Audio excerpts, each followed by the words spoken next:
అనగనగా కోనవనమనే ఒక ఊరు. ఆ ఊరిలో వీరయ్య అనే వ్యక్తి ఉండేవాడు. ఆ వ్యక్తి చాలా పిసినారి. ఎవ్వరికీ ఒక్క రూపాయి కూడా సహాయం చేసేవాడు కాదు.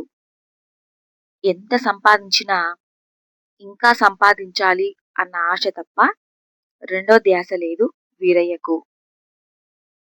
అతని ఇంటి ముందు వీధిలో ఒక పెద్ద చెట్టు ఉండేది. వీరయ్య ఇంటి ముందర చెట్టు ఉండడం వల్ల ఈ చెట్టు కూడా నాదే. ఇక్కడికి ఎవ్వర్ని రానివ్వను అని అహంకారంతో ఉండేవాడు. అదే గ్రామంలో రుద్రయ్య అనే వ్యక్తి ఉండేవాడు. ఆ వ్యక్తి ఎండన పడి వచ్చి నీడ కోసం ఆ చెట్టు కింద కూర్చుంటాడు. అలా చెట్టు కింద విశ్రాంతి తీసుకుంటున్న రుద్రయ్యను చూసి వీరయ్య అక్కడికి వచ్చాడు. వీరయ్య రుద్రయ్యతో ఇలా మాట్లాడాడు. ఇదిగో రుద్రయ్య, ఈ చెట్టు నా ఇంటి ముందుంది. నువ్వు దీని కింద కూర్చోవడానికి వీల్లేదు అని గట్టిగా చెప్పాడు. ఇక్కడి నుంచి నువ్వు వెంటనే బయలుదేరు అన్నాడు.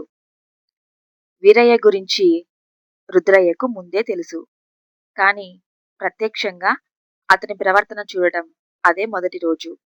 ఇతనికి ఎలాగైనా బుద్ధి చెప్పాలి అని రుద్రయ్య మనసులో అనుకున్నాడు. రుద్రయ్య వీరయ్యతో ఇలా అన్నాడు. వీరయ్య, ఈ నీడను నేను డబ్బులిచ్చి కొనుక్కుంటాను. నీకు సమ్మతమేనా అని వీరయ్యను అడిగాడు. అప్పుడు వీరయ్య ఇలా ఆలోచించాడు. నీడ నుంచి కూడా డబ్బులు సంపాదించొచ్చా? అరే, ఇదేదో చాలా బాగుందే అని అనుకొని రుద్రయ్యతో వీరయ్య ఇలా చెప్పాడు. సరే, నాకు ఎటువంటి సమస్య లేదు. నువ్వు డబ్బులిచ్చి నా చెట్టు నీడని కొనుక్కో. నాకు సమ్మతమే అని సమాధానం చెప్పాడు రుద్రయ్యకు. చెట్టు నీడ నుంచి కూడా డబ్బులు వస్తాయి అంటే నేను వద్దనుకోను అని చెప్పాడు. వెంటనే రుద్రయ్య తన జోబులో ఉన్న డబ్బులను వీరయ్యకు ఇస్తాడు. ఈ రోజు నుంచి ఈ చెట్టు నీడ నాది. నేను డబ్బులిచ్చి నీ ఇంటి ముందున్న చెట్టు నీడను కొనుక్కున్నాను. దీనిపైన పూర్తి హక్కులు నాకున్నాయి అని చెప్తాడు రుద్రయ్య. మరుసటి రోజు రుద్రయ్య తన స్నేహితులను తీసుకుని ఆ చెట్టు నీడలో కూర్చొని వివిధ రకాల సినిమాల గురించి మాట్లాడుకుంటూ జోకులు వేసుకుని నవ్వుకుంటూ ఉండేవారు. ఇలా స్నేహితులంతా కూర్చొని కలిసి మాట్లాడుకున్న తర్వాత వాళ్ళు వాళ్ళ ఇంటికి వెళ్ళిపోయేవారు.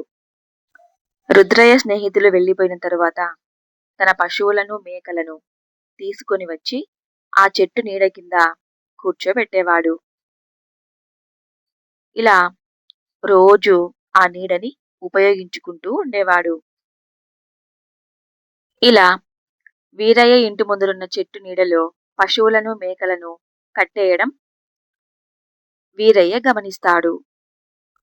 ఆ చెట్టు నీడలో ఉన్న పశువులను మేకలను చూసి వీరయ్య ఇలా అనుకుంటాడు. సరేలే, నాదేముంది, రుద్రయ్య చెట్టు నీడకు డబ్బులిచ్చాడుగా, సరే తన పశువులని కట్టేసుకోనిలే అని అనుకుంటాడు. సాయంత్రం వేళ ఆ చెట్టు నీడ గుమ్మం ద్వారా వీరయ్య ఇంట్లోకి పడేది. అప్పుడు రుద్రయ్య తన పశువులని వీరయ్య ఇంట్లోకి కూడా తీసుకొని వచ్చేవాడు.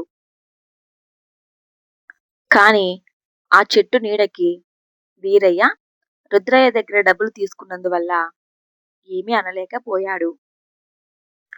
కొద్ది రోజులకి వీరయ్య ఇంట్లో ఏదో ఒక చిన్న వేడుక జరిగింది. ఆ వేడుకకి తన చుట్టాలు స్నేహితులు అందరూ వచ్చారు. ఇల్లంతా కలకలలాడుతోంది. వంటలేమో గుమగుమలాడుతున్నాయి. అందరూ ఎంతో సంతోషంగా ముచ్చట్లాడుతూ ఉన్నారు. అప్పుడే ఆ చెట్టు నీడ కోసం రుద్రయ్య అక్కడికి వస్తాడు. రుద్రయ్యను గమనించిన వీరయ్య అతని దగ్గరికి వస్తాడు. రుద్రయ్యతో వీరయ్య ఈ విధంగా మాట్లాడుతాడు. ఈరోజు నా ఇంట్లో చిన్ని వేడుక జరుగుతోంది. నా చుట్టాలందరూ వచ్చారు. నువ్వెందుకు వచ్చావు ఇక్కడికి అని చాలా గట్టిగా రుద్రయ్యను ప్రశ్నిస్తాడు వీరయ్య. వీరయ్య మాటలు విన్న రుద్రయ్య ఈ విధంగా చెప్తాడు. ఈ చెట్టు నీడని నేను డబ్బులిచ్చి కొన్నాను. ఈ నీడ ఎక్కడుంటుందో అక్కడికి వచ్చే హక్కు నాకుంది. నీకు ప్రశ్నించే అధికారం లేదు అని సమాధానం చెప్తాడు. రుద్రయ్య మాటలు విన్న వీరయ్య చుట్టాలు నవ్వడం మొదలు పెడతారు. చెట్టు నీడను కూడా అమ్ముకున్నాడు, ఇంత పిసినారితనమేంటి వీరయ్యకి అని అనుకుంటారు. తన చుట్టాలు నవ్వడంతో వీరయ్యకు కొంచెం అవమానంగా అనిపించింది. నేను చాలా తప్పు చేశాను. నా పిసినారితనంతో నా ఇంటి ముందున్న చెట్టు నీడను కూడా అమ్ముకున్నాను అని బాధపడతాడు. దానికి రుద్రయ్య, మరేం పర్వాలేదు, నీకు ఇన్ని రోజులకు కాస్త బుద్ధి వచ్చింది. ఇక నుంచైనా పిసినారితనం వదిలేసి స్వేచ్ఛగా బతకడం నేర్చుకో అని చెప్తాడు. డబ్బుతో పాటు మంచితనాన్ని కూడా సంపాదించుకోవాలి. ఒకరికి సహాయం చేసే గుణం ఉండాలి. ఎదుటివారి కష్టాల్లో ఉంటే భయపడకు, నేనున్నాను అని ధైర్యం చెప్పాలి. అప్పుడే నువ్వు సంపాదించిన సంపాదనకి ఒక అర్థం ఉంటుంది. ఈ కథ మీకు నచ్చినట్లయితే మన ఛానల్ను సబ్స్క్రైబ్ చేసుకోండి. ఇలాంటి మంచి కథలు మనమందరం కలిసి మరెన్నో తెలుసుకుందాం. Thank you for the watching.